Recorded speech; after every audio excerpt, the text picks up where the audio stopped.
Good morning.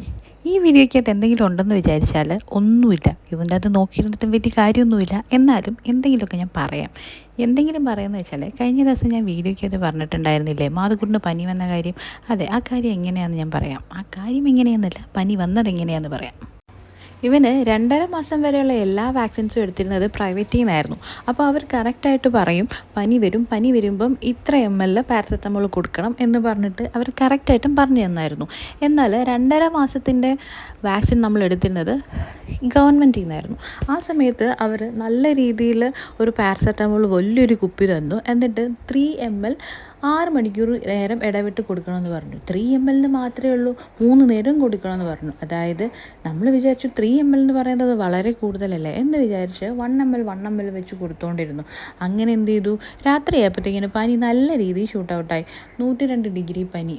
അങ്ങനെ നമ്മൾ ഹോസ്പിറ്റലിലൊക്കെ കൊണ്ടുപോയി. ഇപ്പം പുള്ളിക്കാരൻ ഓക്കെ ആയി വരുന്നുണ്ട്. അപ്പോൾ അതിന് ശേഷം വീണ്ടും ഒന്ന് റീചെക്ക് ചെയ്യാൻ കൊണ്ടുപോയപ്പോഴുള്ള വീഡിയോ ആണിത്. 3 മാസം പ്രായമുള്ള കൊച്ചിനെ വെച്ചുകൊണ്ട് ഞാൻ എന്ത് വീഡിയോ ചെയ്യാനാണ്? അതുകൊണ്ടാണ് ഈ തട്ടിക്കൂട്ട് വീഡിയോസ് എല്ലാം ഞാൻ ഇടുന്നത്. എന്ന് കരുതി നിങ്ങൾ എന്നെ അൺഫോളോ ചെയ്ത് പോകരുത് കേട്ടോ. നിങ്ങൾ എന്നെ സപ്പോർട്ട് ചെയ്യണം. പിന്നെ ഈ വീഡിയോയിലെല്ലാം എന്നെ കാണാൻ പറ്റുമോ എന്ന് ചോദിച്ചാൽ വളരെ ചുരുക്കമായിരിക്കും. കാരണം ഞാൻ തന്നെ വീഡിയോ എടുക്കണമല്ലോ. അങ്ങനെ ഈ വീഡിയോ കഴിഞ്ഞിരിക്കുകയാണ്. പിന്നാമ്പുറം കാണിച്ചു എന്നതിൽ ഞാൻ ഖേദിക്കുന്നു. വേറെ ഇല്ല.